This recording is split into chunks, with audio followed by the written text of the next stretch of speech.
The courtroom was so full it felt alive, breathing, shifting, murmuring under its own weight. Every seat was taken. Every aisle was blocked. Even the walls seemed to press inward under the pressure of the moment. A bailiff whispered to another, "Never seen it this full for a single witness." And that witness was barely 3 years old. She sat at the front of the room, legs dangling from the oversized wooden chair, tiny patent leather shoes tapping gently against each other like a nervous metronome. Her small hands clutched the worn stuffed bear she refused to let go of, its faded fur rubbed thin, one eye missing, the other hanging by a thread. Her grandmother, seated beside her, whispered something soft, so soft that only the child could hear. The little girl leaned toward her, but her wide, fearful eyes never left the center aisle where a pair of heavy paws thumped gently against the polished floor. The K9 entered. Ranger, a massive German shepherd with intelligent amber eyes and a calmness that contradicted the chaos of flashing cameras and rustling papers. He walked with the composed authority of someone who didn't need a badge to command a room's respect. His handler kept a loose grip on the leash, trusting the dog to navigate this delicate moment. The moment Ranger padded inside, the atmosphere shifted. People stopped whispering. Reporters lowered their cameras. Even the judge paused mid-sentence, watching the dog take position beside the witness stand. The little girl's feet stopped swinging. Her lips parted. Her tiny hand rose, trembling but determined. And she pointed directly at the K9. No one moved. No one breathed. The judge, a silver-haired man with decades of trials behind him, leaned forward slowly, almost involuntarily. For all his years on the bench, he had never, ever, presided over testimony like this. A 3-year-old witness was rare enough. A 3-year-old witness accompanied by a police K9 was unprecedented. But this case was unlike anything any of them had dealt with. Everyone knew that. And everyone was terrified of what her small voice might reveal. Only minutes earlier, as the little girl entered the room with her grandmother, the prosecutor had felt a knot forming in his stomach. He had fought endlessly for this moment, motion after motion, psychological evaluations, emergency hearings, to prove that this child wasn't just traumatized, she was crucial. She had been there. She had seen everything. But she had barely spoken since the night it happened. Except, strangely, to Ranger. The prosecutor's palms were damp now as he watched her point at the dog. The defense attorney sat rigid, his jaw tight, knuckles white where they gripped the edge of the desk. He knew how devastating even a few clear words could be in front of the jury, especially coming from a child. Children didn't lie with intention, and jurors listened differently when innocence took the stand. The defense was already struggling. If the little girl spoke, if she said even one solid sentence, the trial could take a turn they couldn't recover from.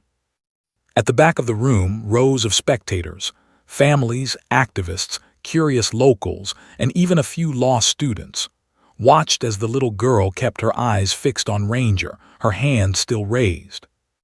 Then something unexpected happened. Ranger stepped forward. Just one step.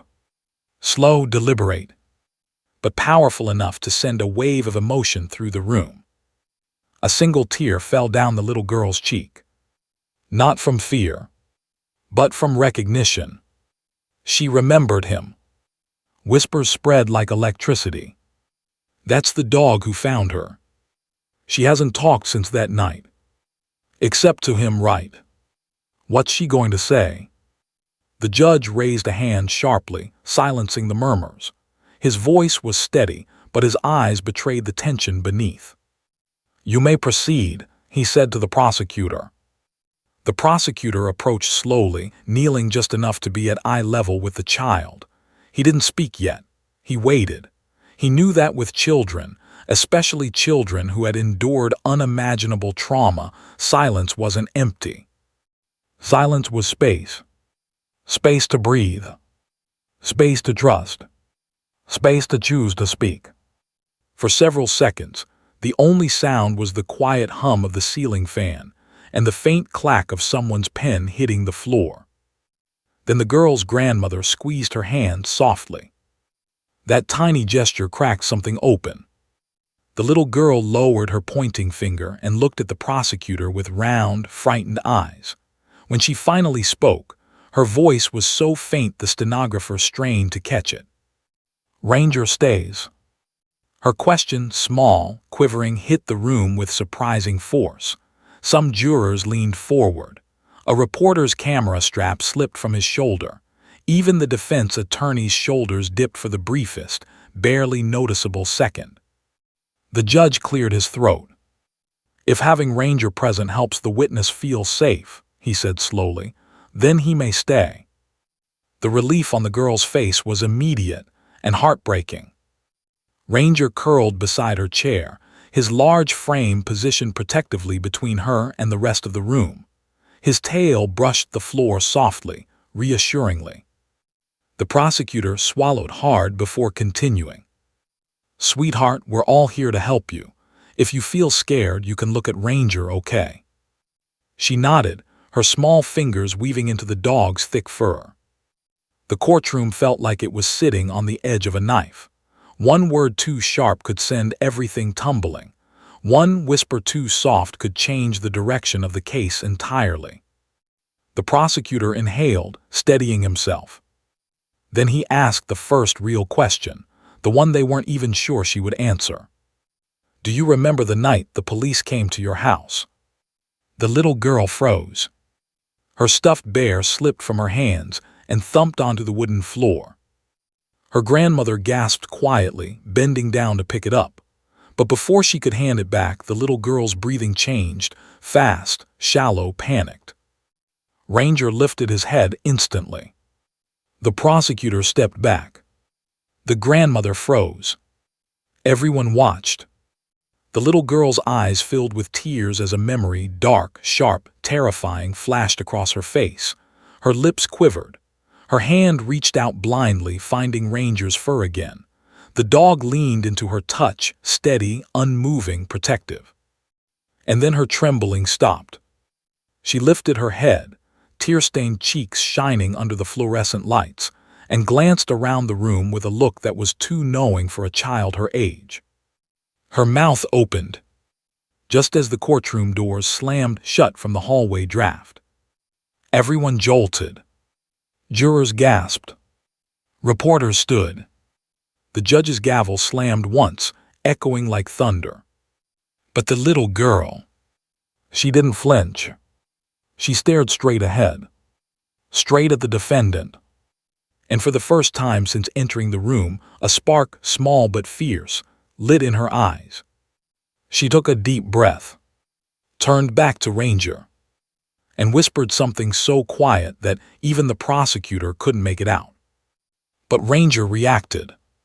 His ears perked. His body stiffened. His gaze shot sharply to the defendant. And that was the moment, that precise, electric second, where every single soul in the courtroom understood one thing. Whatever the little girl had just remembered, whatever she had whispered to Ranger, it wasn't small. It wasn't soft. It wasn't meaningless. It was the beginning. And no one could predict what she was about to reveal next. 6 months earlier, long before the courthouse was packed with anxious eyes, flashing cameras, and a police K-9 at the witness stand, the night had begun like any other in the quiet town of Millersville, Tennessee. It was late autumn and a crisp wind rattled the dry leaves along the sidewalks. Streetlights flickered in the darkness, casting long shadows across narrow streets. Most residents were tucked safely inside their homes, their windows glowing warmly. But not everyone. The little girl, just 3 years old, had been at home with her mother. The house was small, modest, with creaky wooden floors and faded wallpaper that had peeled in some corners. That night, though, the warmth inside was drowned by tension outside, a presence the child couldn't yet understand but would never forget. At precisely 11:02 p.m., a neighbor, Mr. Donnelly, who lived across the street, heard shouting. He wasn't sure at first if it was a quarrel, a television blaring, or something far worse. But then he heard the unmistakable sound of glass breaking. His instincts screamed danger. He dialed 911 with trembling hands. By the time the officers arrived, the street was silent again. Only the faint echo of sirens in the distance reminded anyone that something had happened. Inside the house, the officers found her. The little girl sat alone on the living room floor, clutching a stuffed bear almost half her size. Her tiny body shook violently, not from cold but from fear. Her eyes were wide, red-rimmed, darting to every shadow that moved. "Hey, sweetheart," one of the officers whispered, crouching down to her level. "It's okay, we're here to help." But she didn't respond. She didn't even look at them. She would not speak. She would not move. She would not acknowledge that the world had changed in the span of a single terrifying hour. That's when Ranger entered the scene. The German shepherd didn't charge, didn't bark, didn't growl. He walked in calmly, paws heavy on the worn carpet, and sat down near her. His ears tilted, his amber eyes locked onto hers. For reasons no one could explain, something in her broke. The tension in her tiny shoulders eased. Her lips quivered, and for the first time that night, she reached out a small, shaking hand and touched his fur. The officers watched silently, not daring to move. In that moment, the little girl and the dog formed a bond stronger than fear, stronger than the chaos surrounding them. Ranger was more than a dog. To her, he became a lifeline, a protector in a world that had suddenly become dark and dangerous. Over the next several hours, the child's behavior shifted in ways that amazed everyone. She still didn't speak words about the night's events, but she allowed Ranger to stay near her at all times. She followed him when the officers moved her to the squad car. She pressed her face into his fur, her fingers clutching tightly, seeking reassurance she could not yet verbalize. The detective assigned to the case, Detective Harris, observed everything. He had worked with victims before, but never someone so young, and never had a K-9 played such a pivotal role. "This dog, he's the only reason she's not completely shut down," Harris said quietly to his partner, Officer Martinez. "Look at her. He's her anchor. He's the only thing keeping her connected to reality." But even as the little girl leaned on Ranger for comfort, the reality of the crime began to reveal itself. The officers and detectives began to piece together the scene. Signs of forced entry, broken glass, furniture overturned, items missing, and everywhere a palpable sense that the intruder had been searching for something or someone. Yet no one could get a coherent statement from the child. Every attempt ended the same way. She would shake her head violently, bury her face into her bear, and refuse to answer. Detective Harris knew something vital had happened that night, something the child had seen, but he couldn't force it out of her. And every day that passed without her speaking made the case more fragile, more complicated. Then one quiet morning at the station, a breakthrough occurred. Ranger was there, as always, sitting quietly in the corner. The little girl wandered over, her tiny legs stiff and uncertain, and pressed her cheek to his warm fur. "He saved me," she whispered.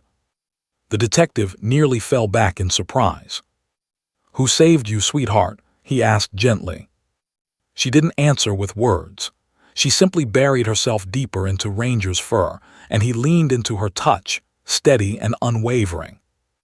Detective Harris realized in that moment that Ranger wasn't just comforting her. He was the bridge between her trauma and the outside world. He had witnessed the night alongside her, in his own way. His presence triggered memory without fear, allowed communication without words. Over the following weeks, the investigation continued, with Ranger always at her side. He became a fixture in her life, a symbol of safety. The detectives observed patterns in her behavior. She would mimic his actions, follow his gaze, and respond to his cues. Slowly, almost imperceptibly, her trust in the adults around her grew, but the details of that night, what she had actually seen, remained locked inside her young mind. Meanwhile, evidence piled up: broken locks, fingerprints, a footprint in the mud outside. But without the child's voice, the case was a house of cards. Every day the defense threatened to dismiss, claiming the victim was too young to testify. The community held its breath. Every local news outlet ran stories about the mysterious K-9 witness and the courageous little girl who refused to speak. But there was one quiet certainty in all of it: Ranger had been there, and somehow he knew.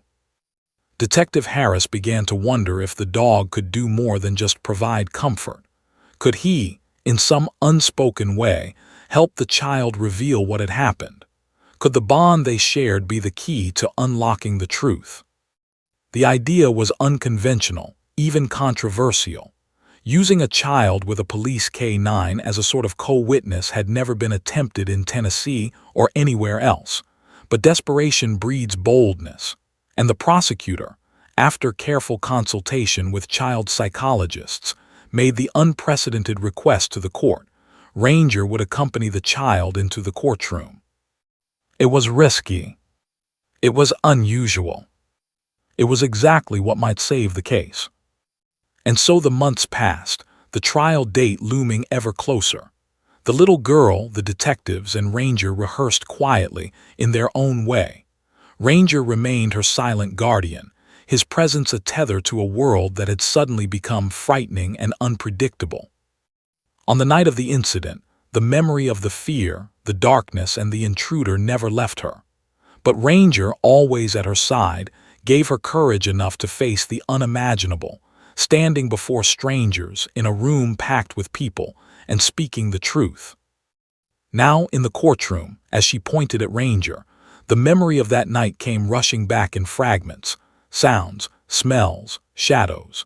Every sensory detail of terror mixed with the warmth of safety that Ranger's presence provided. And though the words had not yet come, everyone in the room knew that the bond they shared would soon shatter the silence that had held the truth captive for so long. It was a bond forged in fear, tested in trauma, and proven in courage. And it was about to change everything. The morning sunlight poured through the courthouse windows, illuminating polished wood, cold tile floors, and the anxious faces of those waiting inside. The little girl, barely 3, had been transported from her grandmother's car to the witness stand. Her tiny shoes made soft tapping noises on the floor, yet every tap seemed magnified, echoing like a drumbeat in the hushed courtroom. Ranger followed closely, his paws silent against the smooth surface. He stopped when she stopped, sat when she sat, and kept his amber eyes locked on her in a way that made the room seem to shrink around them. Detective Harris had been by her side since the night of the incident. He had watched over her, protected her, and quietly studied the way she interacted with Ranger. He knew, he had always known, that the little girl had seen something that night, something she had never said aloud. But the words were locked away behind terror too profound for most adults to imagine. Now, surrounded by reporters, jurors, lawyers, and the judge, Harris watched as the prosecutor, Ms. Elaine Matthews, approached the child with gentle care.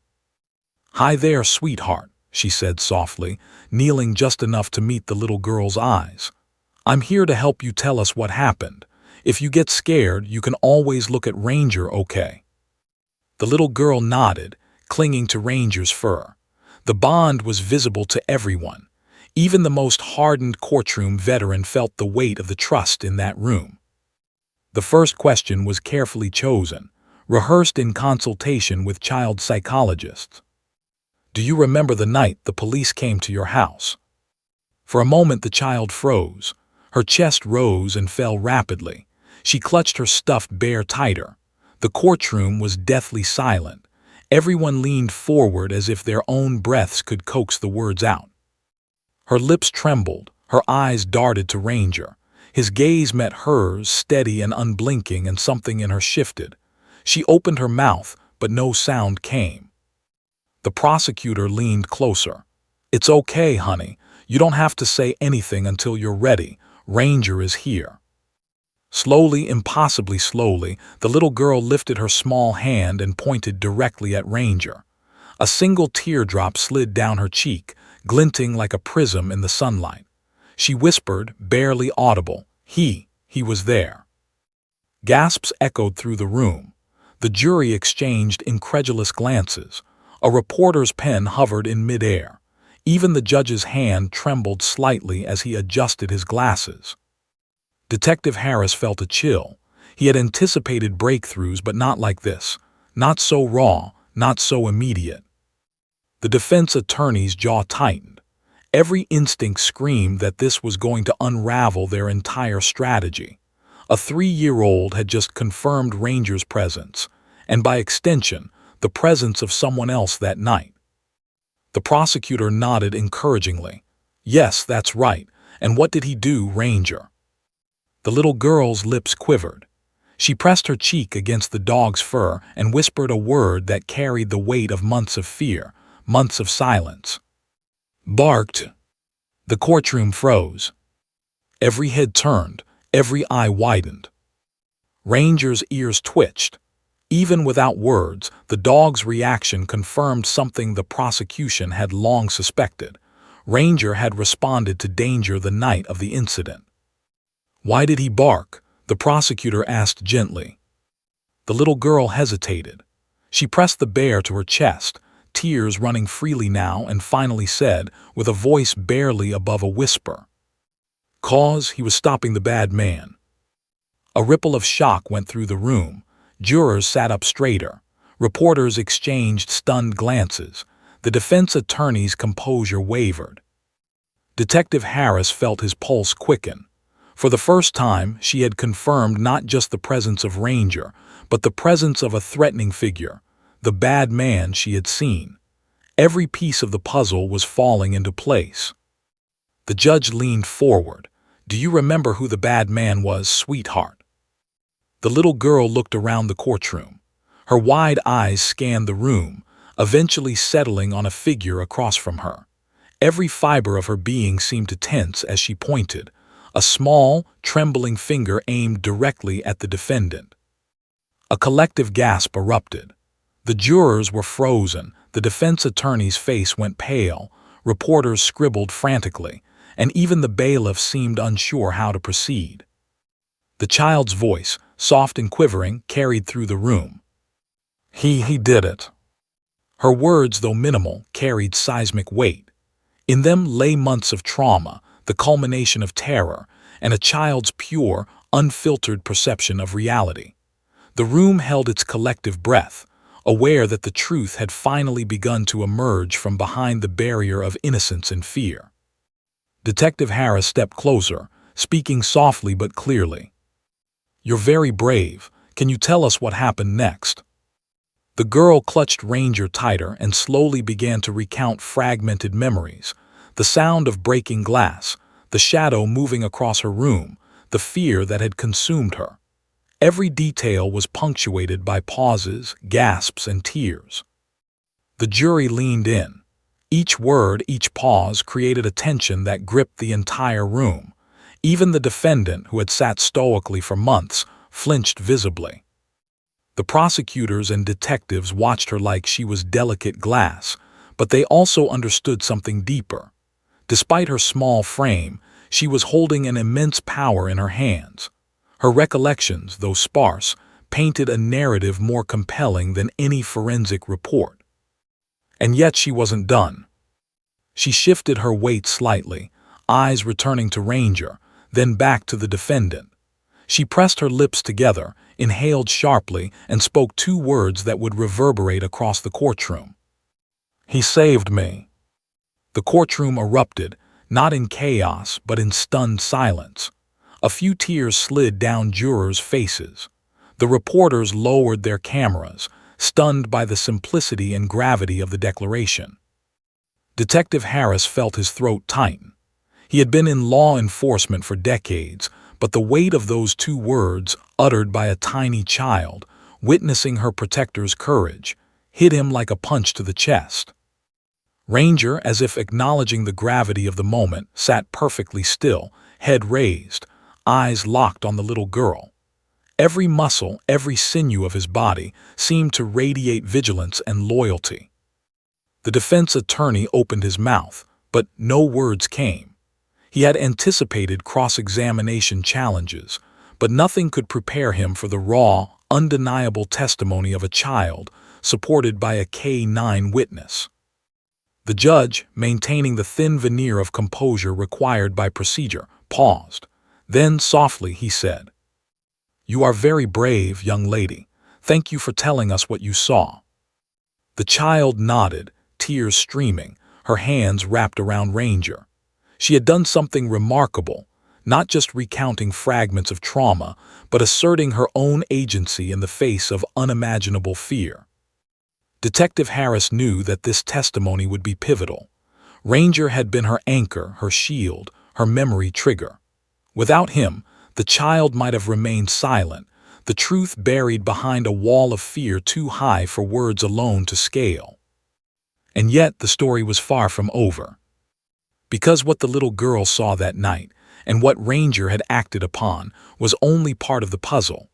There were still questions left unanswered, motives yet unclear, and the shadow of danger that had haunted her home loomed larger than ever.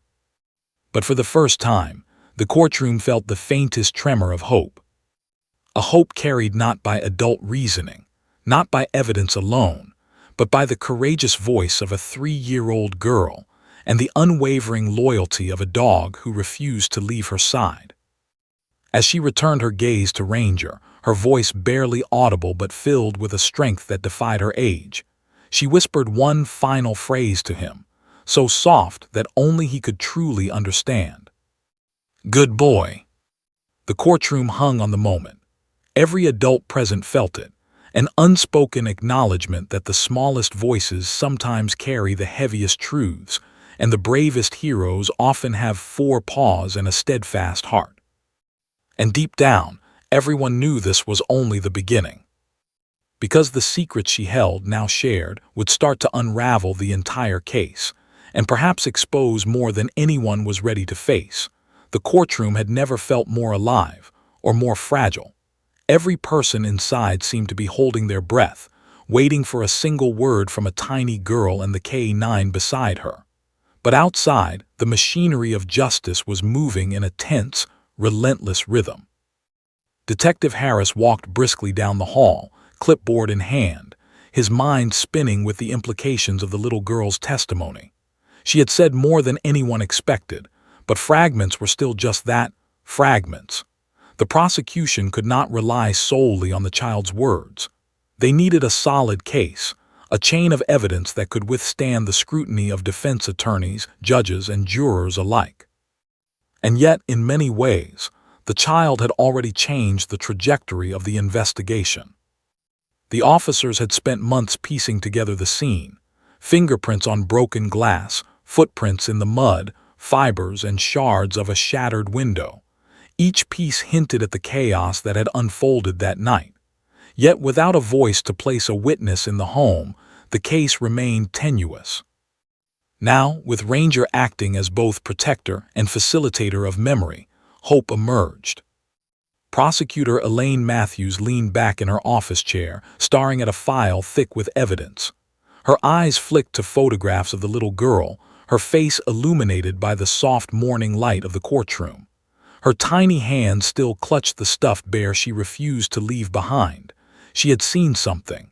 She had remembered, and with Ranger she had spoken. "Detective," she said quietly, motioning Harris over, "we may finally have the key to connect everything." Harris nodded. "I know, but we're walking a tightrope. The defense will argue she's too young to testify reliably. They'll try to paint Ranger as a crutch or distraction. If we falter, the case collapses." Matthews tapped her pen on the desk. "We can't falter. She trusted us enough to speak. We need to ensure the jury understands that, even if the words were few, they were powerful and true." Meanwhile, the defense team was already mobilizing. Led by veteran attorney Richard Wallace, they scrutinized every detail of the child's testimony and the prosecutor's strategy. "She's 3, Wallace muttered to his associate. 3. The jury can be swayed emotionally by a child, but emotionally charged doesn't equal admissible. We'll argue competency, we'll argue suggestibility, and we'll argue that Ranger's presence contaminated any genuine recollection. Wallace's confidence was born of experience, but he could sense the precariousness of their position. This was not a standard case. It was a child, a dog, and the echoes of a traumatic night. Any misstep could spell disaster. Back in the courtroom, the little girl and Ranger had become fixtures. She would arrive each morning, her small fingers finding his fur, drawing strength from his unwavering presence. She began to speak in fragments, providing small, precise recollections. Each memory, though incomplete, added a new layer to the narrative. The prosecutor had learned to read her cues. A pause here, a glance at Ranger there, a soft whisper that revealed the shape of events long buried. And with each piece, the defense struggled to contain their anxiety. But the public outside the courtroom was equally enthralled. Local news stations covered the story with a fervor usually reserved for high-profile cases. Headlines screamed, "3-year-old's courage stuns court. Police dog aides testimony. Ranger, K-9 hero of the Millersville case. Child witness speaks, and the nation watches." The media frenzy brought pressure, scrutiny, and a wave of public emotion. Some called it miraculous, others sensationalized. But no matter the interpretation, it highlighted the stakes. This was a story about innocence, bravery, and the fragile intersection of trauma and justice. Back at the courthouse, the prosecution began a meticulous process of linking the child's fragmented testimony with the evidence collected. Detective Harris presented photographs of the crime scene alongside her recollections. He explained how Ranger's behavior had indicated danger, barking at certain locations, refusing to leave her side, responding to unseen threats. The jury listened intently, absorbing every detail. Even those skeptical at first began to see the connection: a child's fear, a K-9's instincts, and the remnants of a violent night forming a coherent pattern. Yet challenges remained. The defense relentlessly attacked the child's reliability. "Ladies and gentlemen of the jury," Wallace said during a tense session, "you are being asked to base the fate of a man on the words of a toddler. Words she may not fully understand, memories she may not accurately recall, and a dog, whose behavior is being interpreted as evidence. Is this justice?" The prosecutor countered calmly but firmly. "What you are seeing is not fantasy, not misinterpretation. This child witnessed a traumatic event. She has responded in ways consistent with trauma. Ranger's presence is not decoration. It is the tool that allowed her to speak. And her words, though few, align with physical evidence, forensic reports, and the sequence of events we have painstakingly reconstructed." The courtroom grew tense. Every word felt like a spark in a powder keg. No one could predict which side would gain the upper hand. Outside, reporters scribbled furiously, live feeds capturing every pause, every expression. Social media exploded with speculation, empathy, and awe. The case had become a phenomenon, a testament to courage, innocence, and the unusual partnership between a child and a dog.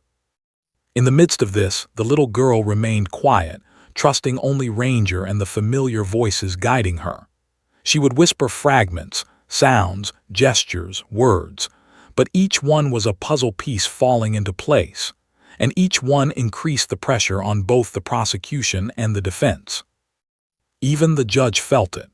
He had presided over trials where adult witnesses gave conflicting testimonies, expert witnesses argued endlessly, and evidence was meticulously analyzed. But he had never seen anything like this: a child whose very presence demanded patience, compassion, and extraordinary legal creativity. As the day progressed, the prosecution built a narrative that intertwined the child's fragmented memories with physical evidence. Ranger became more than a witness. He became a bridge between trauma and truth, a living symbol of the events that had unfolded 6 months ago. But just as the courtroom began to lean toward understanding, tension spiked. During a recess, the defense presented a psychological report questioning the child's reliability, suggesting that stress, media attention, and Ranger's influence might have distorted her perception. The room grew tense again. Every juror whispered, every lawyer recalculated strategy. The prosecution had to act decisively to preserve the integrity of the case. Detective Harris and Matthews prepared meticulously for the next session. They knew the child's words were limited. The evidence had to speak in harmony with her testimony. Every photograph, every forensic report, every behavioral observation of Ranger had to be presented seamlessly. As the trial resumed, the little girl returned to the stand, her small hands clutching the stuffed bear, Ranger at her side. The courtroom fell silent once more. Every eye was on her, every thought held captive by the delicate balance of innocence and truth. She took a deep breath and whispered another memory, a sound, a gesture, a fragment of the night that tied directly to the evidence on display. And in that moment, the courtroom realized that this case was not just about proving guilt. It was about understanding courage, protection, and the unspoken bond between a child and her protector. The prosecution had begun to turn the tide. The defense's objections grew desperate, their arguments increasingly frail. The jury leaned in, captivated by the courage of a little girl and the steadfast loyalty of a dog who had witnessed events no adult had fully comprehended until now. And yet the tension never lifted entirely. The stakes were immense. Every word, every gesture could tip the balance. The truth, fragile and raw, was emerging, one fragment at a time. The courtroom, the jury, the nation waiting outside, all understood that the next moments would be decisive. Every piece of evidence, every whispered memory, every silent glance between the girl and Ranger was pushing the case toward a confrontation that no one could yet predict. And as the prosecutor leaned close, whispering words of reassurance to the child, the judge adjusted his glasses and surveyed the room. He knew the trial had crossed a threshold. The story unfolding before him was no longer just legal, it was profoundly human, raw, and heart-wrenching. The case, built on fragments, fear, and loyalty, was about to reach its most critical juncture. And no one, not the jury, not the attorneys, not even the seasoned detective, knew exactly how far the courage of a 3-year-old girl and her K-9 companion could go. The morning sunlight filtered through the tall, arched windows of the Millersville courthouse, casting long beams across the polished wooden floors. Inside, the air was thick with anticipation, tension, and the low murmur of reporters, attorneys, and spectators. Every seat in the gallery was taken, every aisle crammed with people craning to catch a glimpse of the moment that had been months in the making. And at the center of it all, tiny, trembling, and impossibly brave, was a 3-year-old girl who held the fate of the trial in her small hands. Her grandmother's hand was warm and steady, but even she could feel the tremor in her granddaughter's tiny fingers. The girl clutched her stuffed bear, worn and frayed from months of comfort, and her other hand found Ranger's thick fur. The dog sat patiently beside her, massive and calm, an unwavering pillar in a storm of human anxiety. Detective Harris walked ahead slightly, keeping a careful eye on the crowd and the defendant, who sat rigid, expressionless, at the defense table. Every movement seemed amplified in the silence that had fallen over the courtroom. The little girl's steps were slow, each one deliberate, each one a battle against fear. Her tiny shoes clicked faintly against the floor, a rhythm that seemed almost ceremonial, as if the courthouse itself was holding its breath. The room, packed with dozens of adults, had shifted its energy to match hers, quiet, tense, expectant. The jury leaned forward. Their expressions were a mix of concern, awe, and anticipation. Some had already wiped away tears at the thought of a child so young facing a room full of strangers and legal authority. Others were simply captivated by the raw emotion emanating from her every movement. As she approached the witness stand, the courtroom seemed to shrink around her. Every eye was fixed on the tiny figure who had survived a night of terror, who had endured months of silence, and who now faced the very people who would determine the fate of a man responsible for the chaos that had invaded her life. The judge, a seasoned man with decades of experience, leaned forward, adjusting his glasses. He had presided over countless trials, but nothing had prepared him for this. A child barely old enough to tie her shoes standing in a room full of witnesses, reporters, and the accused. "Take your time," he said softly, his voice calm but carrying a weight of authority. "You are safe here. Ranger is here with you." The little girl paused at the base of the stand. She looked up at the judge, then at the prosecutor, Ms. Elaine Matthews, who offered a warm, reassuring smile. Her gaze then shifted to Ranger, who sat silently, eyes bright and focused. She took a deep breath, swallowed hard, and climbed into the oversized chair, legs swinging, feet not touching the floor. The prosecutor knelt beside her, careful not to loom over her tiny frame. "You're doing great," she said softly. "Do you remember what happened that night?" The girl nodded slightly, eyes flicking toward Ranger for reassurance. The defense attorney sat stiffly, jaw tight, watching every micro-expression. He had prepared for a standard cross-examination, expecting confusion, hesitancy, or perhaps misremembered details. He had not anticipated this level of precision, courage, or connection between the child and the K-9. The prosecutor spoke slowly, deliberately, to allow the child time to process. "Can you tell us what you saw?" The child's lips trembled. She glanced down at the stuffed bear, then back at Ranger, who nudged her gently with his nose. Encouraged, she whispered her first words in court. He came."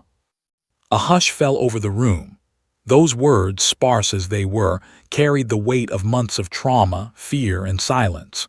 The jury's heads swiveled, trying to piece together what had been witnessed, while the defense attorney's face tightened with controlled panic. The prosecutor leaned in slightly. "Who came, sweetheart?" The little girl hesitated. Her tiny hand rose, trembling, and she pointed directly at the defendant. Her voice, small but firm, escaped in two words that made the courtroom collectively hold its breath. "Bad man." The reaction was instantaneous. Jurors shifted in their seats, some gripping their notebooks so tightly that the paper crumpled. The gallery was silent, the collective shock palpable. Even the judge paused, recognizing the gravity of the child's identification. Detective Harris exchanged a glance with the prosecutor. The breakthrough they had hoped for had arrived, not fully formed, not complete, but undeniable in its impact. The child had identified the source of her terror. "Can you tell us what happened next?" Matthews asked gently. The girl's eyes filled with tears, but she looked down at Ranger for courage. She spoke slowly, words jagged but clear. He broke my door. I was scared." Her voice cracked. She buried her face in Ranger's fur, and he leaned in, his massive head providing warmth and reassurance. The defense attorney stood, attempting to object. "Your Honor, this testimony is leading. She is too young to provide reliable accounts." The judge raised a hand, silencing him. "The presence of the K-9 has been deemed necessary for the comfort and safety of this witness. Proceed carefully." Matthews continued, careful to avoid overwhelming the child. "And what did Ranger do, sweetie?" The little girl's eyes widened as if recalling a vivid memory. "He barked." He stopped him. A ripple of tension spread through the courtroom. Ranger shifted slightly, attentive, ears perked, alert as if affirming the child's account. Every juror leaned forward. Every reporter froze mid-note. The gravity of the moment, the combination of a child's courage and a K-9's instincts, was tangible. The defense attorney's face paled. He realized the jury was being drawn into a narrative they could not counter with logic alone. The child's simple words carried authenticity that no adult testimony could replicate. The child's next words, whispered but steady, were even more impactful. "He saved me." The courtroom exhaled collectively. Reporters scribbled, cameras clicked, and jurors' eyes glistened. The defendant remained stoic, but a faint tremor betrayed the tension beneath his mask. Detective Harris felt a lump in his throat. He had witnessed countless cases, but never a moment like this. A child so young, traumatized yet empowered, identifying her aggressor and recognizing her protector in front of the world. Matthews guided the questioning carefully, allowing the child to provide fragmented memories that corresponded to the physical evidence.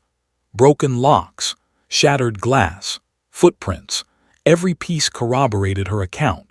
Every detail added weight to the narrative she was forming, bolstered by the silent presence of Ranger.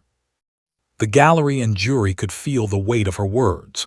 They were not just testimony, they were lived experience, rendered with astonishing clarity for someone so young. The child was telling the story, but Ranger's steady presence validated every fragment, every gesture, every whispered word. The defense attorney rose again, desperation creeping into his tone. "Your Honor, I must protest. This child is being influenced by the presence of the dog. Her memory is unreliable. This testimony is tainted." The judge's gavel struck sharply. "Sustained or overruled, counsel," he paused, letting the words hang in the air. "Proceed with care." Matthews nodded and leaned closer to the child.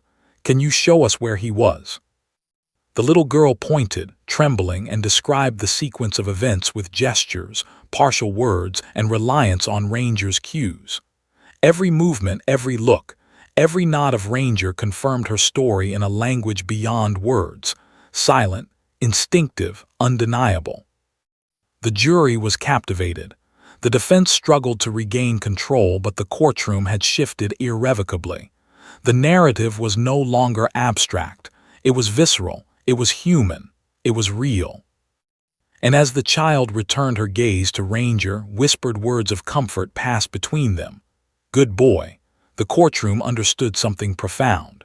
The bravest testimony was sometimes the one given in fragments, the one supported by trust, loyalty, and unspoken courage. The case, built on fragments of memory and the instincts of a four-legged protector, had taken its first major turn. And the world outside the courthouse, watching every live feed, every news update, would never forget the sight of a 3-year-old walking into a courtroom, holding onto a dog, and telling the truth in the simplest, most devastating way. And yet the tension remained. The defense had not given up. The child had not yet told the full story. And the trial, the story of terror, courage, and justice, was far from over.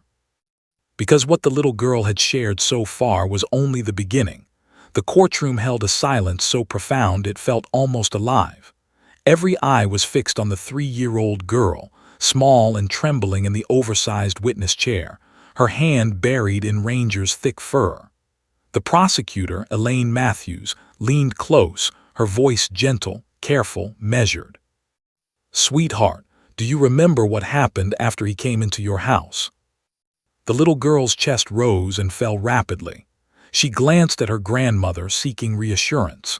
The grandmother gave a tiny nod, barely perceptible, and whispered softly, "It's okay, honey. Just tell them what you saw." The child's lips quivered. Her hands tightened around Ranger's fur. For months, she had been unable to speak about that night. Terror had held her words hostage. But now, with Ranger beside her, she felt a spark of courage. A spark that allowed her to reach into the memories she had buried so deep they almost no longer existed. The first words escaped her lips, barely audible. "He broke door." The courtroom exhaled collectively. Jurors leaned forward instinctively. Reporters paused mid-note, pens hovering above pads of paper. Even the defense attorney, Richard Wallace, leaned back slightly in his chair, his jaw tightening. He had prepared for a hesitant child. He had not prepared for this. Matthews nodded encouragingly. Can you show us what happened next? The little girl glanced at Ranger.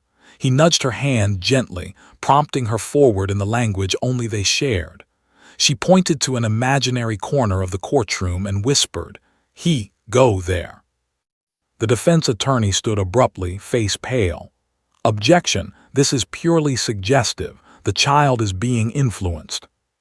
The judge raised a hand, silencing him. "Overruled. Proceed carefully, counsel." Matthews returned her attention to the child. "Sweetheart, do you remember what Ranger did?" A flash of recognition crossed the child's tear-streaked face. Her lips trembled as she whispered two simple words that carried unimaginable weight. "He barked."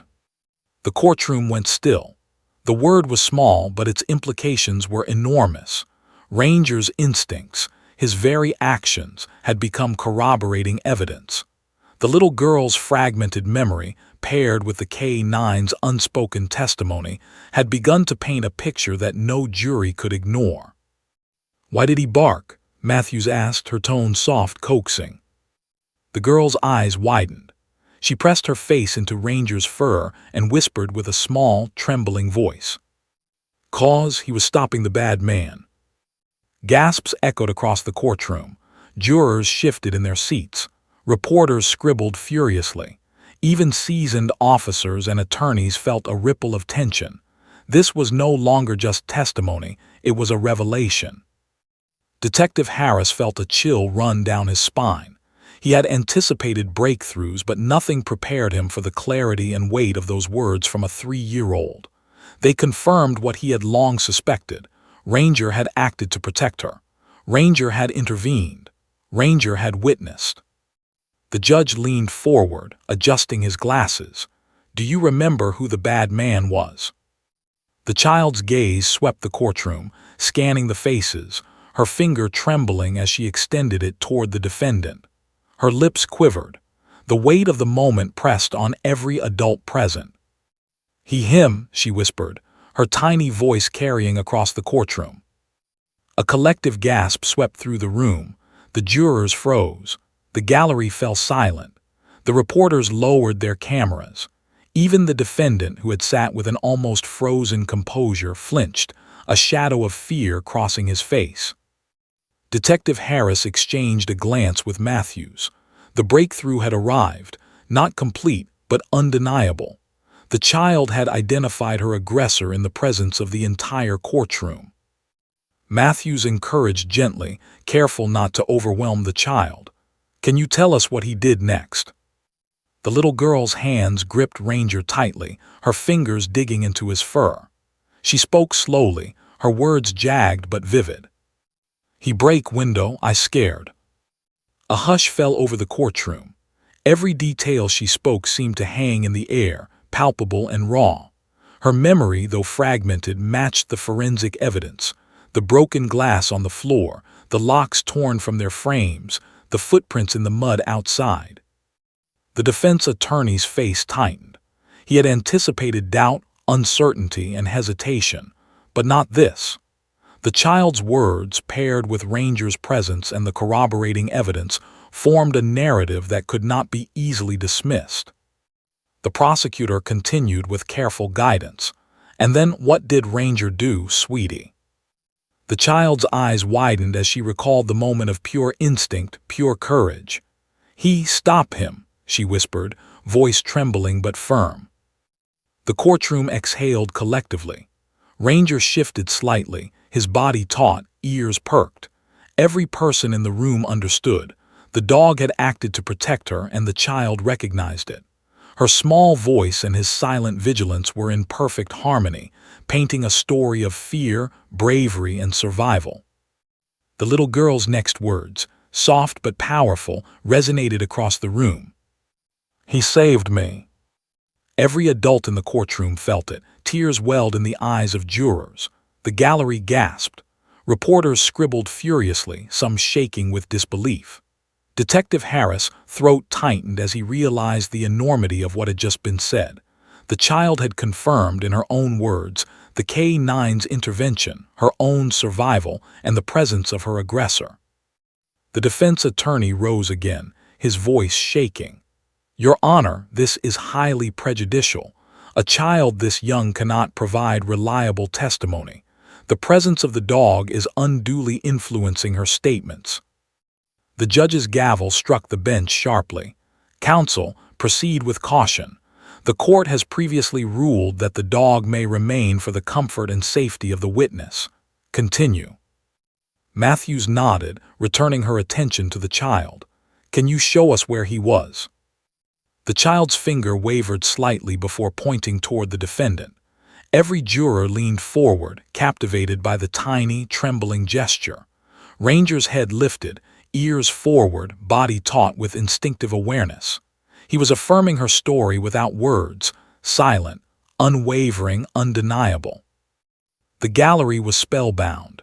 The narrative unfolding before them was not abstract. It was visceral. It was raw. It was lived experience rendered in fragments, gestures, and whispers. The defense attorney struggled to contain his frustration. He had anticipated expert witnesses, forensic disputes, and cross-examination. He had not anticipated the sheer emotional weight of a child speaking truth to a K-9 by her side. Matthews continued with care, allowing the child to recount fragmented memories while connecting them to the physical evidence. The broken lock, the overturned furniture, the footprints in the mud. Each piece corroborated her account. Each gesture, each whispered word carried undeniable weight. And yet, even as the courtroom absorbed the gravity of her testimony, the tension escalated. The child had more to reveal. The darkest details, the final pieces of the puzzle, remained locked inside her mind. Detective Harris and Matthews exchanged a knowing glance. The trial had crossed a threshold. The child, the dog, and the fragments of memory had shifted the balance. But the defining moments, the revelations that could determine the outcome, were still ahead. As the little girl pressed closer to Ranger, whispering words of comfort and gratitude only he could understand, "Good boy," the courtroom felt the weight of something extraordinary, a bond so profound, so unbreakable, that it was reshaping the pursuit of justice itself. And deep down, every adult in that room knew that the next words she spoke could alter the course of the trial forever. Because the truth, raw and unfiltered, was finally beginning to emerge. The courtroom had become a theater of tension, every heartbeat amplified by anticipation. The 3-year-old girl, perched in the oversized witness chair, clutched her stuffed bear and leaned into Ranger's massive frame. The dog's steady presence anchored her as she faced the most critical moment of her life, the moment where trauma, courage, and truth converged. Every adult in the room sensed the gravity. Journalists, seated in the back, had their cameras poised, capturing the scene that would soon be etched into local and perhaps national memory. The jury leaned forward, eyes wide, trying to follow every quiver of the child's fingers, every glance exchanged between her and Ranger.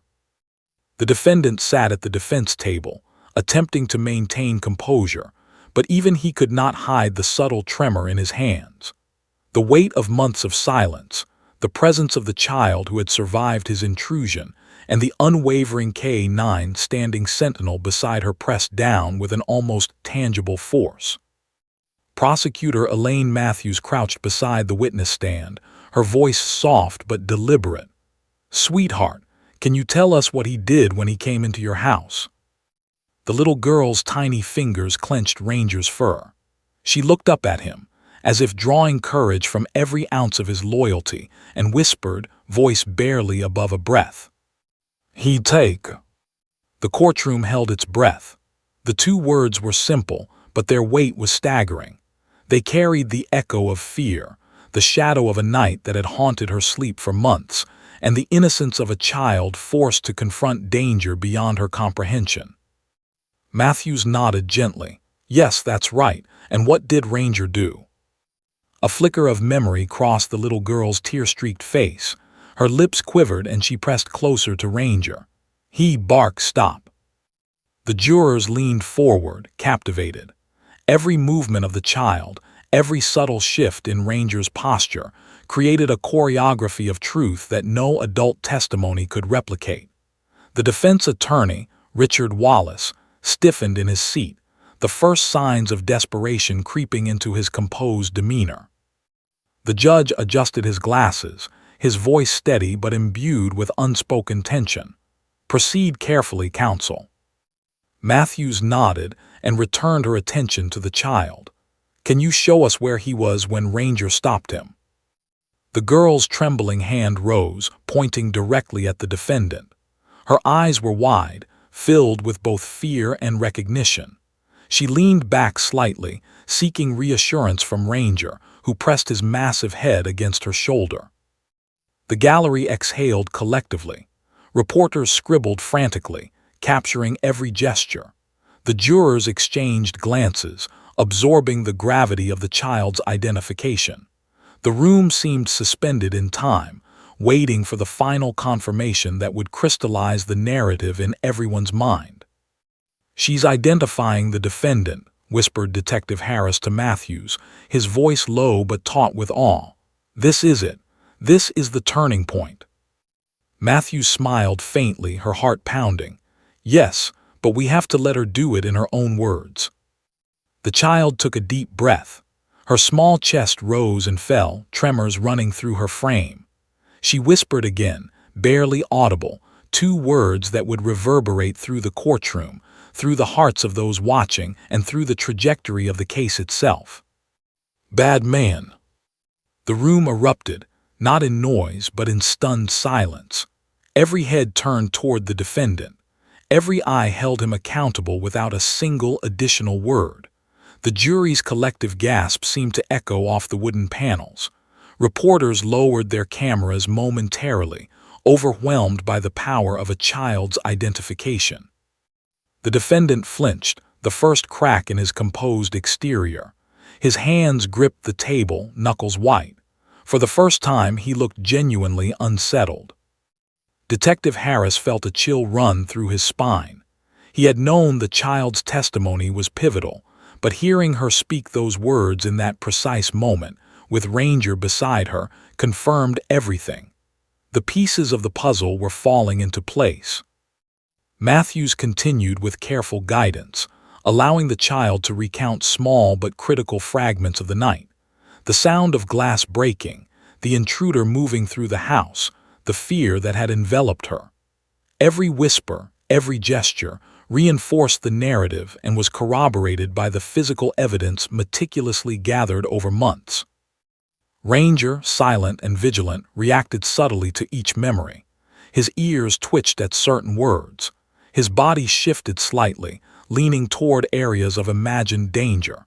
To anyone who understood K9 behavior, the signals were unmistakable. The dog recognized and validated her recollections. The courtroom felt the weight of it. This was not imagination. This was lived experience. This was memory rendered through courage and instinct. Wallace, the defense attorney, rose again, his composure cracking. "Your Honor, this child is too young to provide reliable testimony. The presence of the dog is unduly influencing her perception. Her statements are incomplete and highly suggestive." The judge's gavel struck with authority. "Proceed with caution, counsel.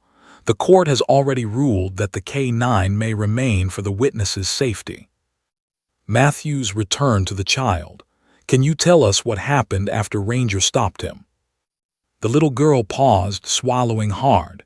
She pressed her forehead against Ranger's fur, seeking courage from her protector. Slowly, she whispered, "He run away." The courtroom exhaled collectively. The sequence of events, reconstructed from a child's memory and a dog's instincts, began to form a complete, undeniable narrative. The jurors sat forward, captivated. Even hardened courtroom observers felt the weight of truth pressing against their hearts. Matthews guided the questioning gently, allowing the child to fill in more fragments. Sounds, gestures, small details that aligned with forensic evidence. Broken locks, displaced furniture, and footprints in the mud all confirmed what the child had recalled. The jury was rapt. The gallery held its collective breath. And through it all, Ranger remained beside the child, silent, loyal, unwavering, a living embodiment of courage, trust, and protection. Finally, Matthews asked the question everyone had been waiting for. Do you feel safe now?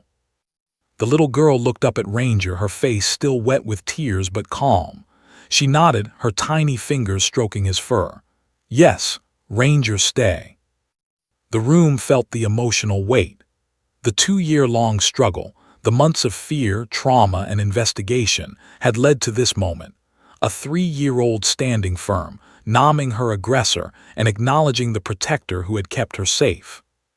Detective Harris and Matthews shared a quiet, tense glance. This was the breakthrough they had fought for, the moment where truth and courage intersected. The gallery was silent. The jury's eyes glistened. The reporters scribbled furiously. Even the defendant's composed mask had shattered, revealing fear, guilt, and uncertainty. And in that silence, the full power of the child's testimony, combined with Ranger's unwavering presence, was undeniable.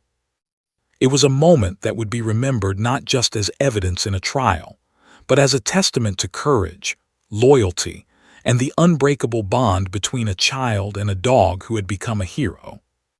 And deep down, everyone in the room understood. The next steps of the trial, the verdict, and the course of justice would hinge on the fragments of memory, instinct, and trust that had converged in this extraordinary testimony. The little girl had spoken her truth. Ranger had affirmed it. And now, the courtroom, and the world watching, was waiting for the consequences of 2 words that had changed everything. Bad man. Courtroom was silent, the kind of silence that carried the weight of months of fear, uncertainty, and painstaking investigation. Every eye followed the tiny figure of the 3-year-old girl as she sat on the witness stand, fingers entwined with Ranger's thick fur. She had spoken her truth, the fragments of terror, the fleeting glimpses of danger, and finally, the words that no one would forget. Bad man. The jurors, still absorbing the extraordinary testimony, scribbled notes and whispered quietly to one another, though their eyes never left the girl. The gallery, packed with reporters, family members, and curious residents, held its collective breath, feeling the raw human drama unfold. Even seasoned law enforcement officers found themselves leaning forward, captivated and profoundly moved. Detective Harris stood at the back, his hands clasped tightly behind him. He had seen the evolution of this case from the very beginning: chaos, fear, months of silence, and the breakthrough moment when a little girl, just 3 years old, and her police K-9, had begun to reveal the truth. He had anticipated key moments, but nothing could have prepared him for the emotional power of what he had just witnessed. Prosecutor Elaine Matthews spoke softly to the jury, her voice deliberate and precise. Members of the jury, you have witnessed something extraordinary. You have heard the words of a child who survived a night of unimaginable fear. You have seen a K-9 whose instincts and loyalty protected her when adults could not. And now, all that remains is for you to consider the evidence, the testimony, and the courage of those who cannot speak in the same way we do. The defense attorney, Richard Wallace, rose once again, his composure strained, his voice tight. Your Honor, this entire case relies on the testimony of a toddler influenced by a dog. The witness is too young to provide accurate recollection. We ask the court to consider the unreliability, the suggestibility, and the absence of coherent adult testimony. The judge adjusted his glasses, his eyes sweeping the courtroom with measured authority. Counsel, you may argue your points, but the court has recognized the extraordinary circumstances. The presence of the K-9 has been deemed necessary for the comfort and safety of the witness. The jury will consider all testimony carefully. Wallace sank into his chair, frustrated. The jury's attention had been irrevocably captured by the courage of a 3-year-old and the steadfast presence of a dog. Logic alone would not counter the raw authenticity of what they had witnessed. Matthews rose again, packing slowly in front of the jury. Let us be clear. The evidence supports the child's account, Broken glass, disturbed locks, footprints, and fingerprints all corroborate what she described. Ranger's behavior, the barking, the positioning, the protection, is consistent with a trained K9 responding to danger. The narrative we have witnessed is not imagination or suggestion. It is truth, rendered through memory, instinct, and courage. The child, perched on the oversized chair, turned to Ranger and whispered a small, almost imperceptible "good boy." Ranger leaned into her, his head brushing her shoulder, and the courtroom seemed to exhale collectively. That single gesture, so private yet so public, encapsulated everything: the fear, the trust, the loyalty, and the bravery that had carried them through months of trauma. The jury retired to deliberate. The room emptied, leaving only the legal teams, the judge, and the officers who had guarded the child's safety. Detective Harris and Matthews exchanged a quiet glance, each aware of the stakes. The evidence was strong, the child's testimony powerful, but the jury now held the final word. Hours passed. Minutes stretched into what felt like eternity. The little girl, exhausted but resolute, remained seated next to Ranger, her small hand resting on his fur. The courthouse was a tense bubble of anticipation. Even the most jaded reporters felt a quiet reverence for the courage displayed. Finally, the jurors returned, filing slowly into the courtroom. The foreperson, a woman in her 50s with kind but firm eyes, held the verdict envelope in her hands. Every head turned as she approached the bench, each person acutely aware of the moment's gravity. "Have you reached a verdict?" the judge asked. "We have, Your Honor," she replied, her voice steady but charged with emotion. The judge nodded. "Please read the verdict aloud." The foreperson opened the envelope. Every eye in the room, from the gallery to the defense table, focused on her as she began to read. In the case of the state of Tennessee versus defendant's name, the jury finds the defendant guilty on all counts. A collective exhale filled the room. Some held back tears, some whispered in relief, and some simply stared in stunned disbelief. The 3-year-old girl, exhausted yet alert, looked up at Ranger, who remained stoic and watchful. Her small hand reached up, stroking his fur, and she whispered again, "Good boy." Detective Harris felt his chest tighten. He had spent months working on this case, but no procedural victory could compare to the emotional resonance of this moment. Justice had been served, not just through evidence and testimony, but through courage, instinct, and an unbreakable bond between a child and a dog. Matthews, standing beside him, allowed herself a quiet smile. "She did it," she murmured. "She told the truth, and everyone listened." Outside the courthouse, the scene was electric. Reporters swarmed, capturing the first reactions, while the local community gathered in quiet anticipation. Word of the verdict spread quickly, and people marveled at the story of a tiny girl whose bravery and a K9's loyalty had brought a criminal to justice. The child's grandmother approached the stand, her arms trembling as she lifted her granddaughter from the chair. The girl clung to Ranger, who followed silently, ears forward, eyes alert. They left the courtroom together, grandmother, child, and dog, a trio bound by fear, courage, and unbreakable trust. As they walked through the courthouse doors, sunlight streaming down, the little girl paused. She turned to Ranger and whispered again, "Thank you." The dog leaned in, nuzzling her gently, a silent acknowledgement that transcended words. Months later, the case continued to reverberate through the community. Local schools held assemblies about bravery, trust, and the importance of speaking up. The story of a 3-year-old girl and a police K9 became a national sensation, a testament to resilience in the face of unimaginable fear. Detective Harris received letters from people inspired by the courage of a child who had faced darkness and refused to be silenced. Ranger was honored at a community ceremony, recognized as a hero whose instincts had protected the most vulnerable.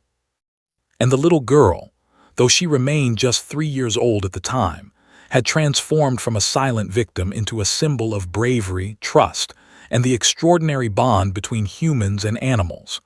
Her 2 words in the courtroom, "bad man," had brought justice, closure, and hope to a community shaken by violence.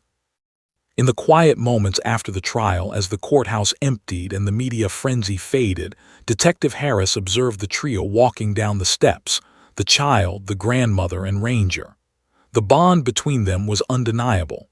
Through fear, trauma, and months of silence, they had endured together. They had faced the unimaginable and emerged not just intact but triumphant. For the little girl, Ranger remained more than a dog. He was a friend, a guardian, a protector. And for everyone who witnessed their story, the lesson was clear. Courage does not require size, age, or power. Courage requires only a willing heart, the trust to stand against fear, and sometimes the presence of a silent hero who refuses to let you face the darkness alone. As the sun set over Millersville, casting long shadows across the courthouse steps, the 3 of them disappeared into the fading light, leaving behind a story that would be told and retold. A story of bravery, loyalty, and the extraordinary power of 2 words spoken by a tiny voice, guided and affirmed by a faithful companion. In the end, justice had been served, but more importantly, courage had prevailed. And Ranger, the silent hero, had reminded everyone that sometimes the bravest hearts come in small packages, and sometimes they have 4 paws.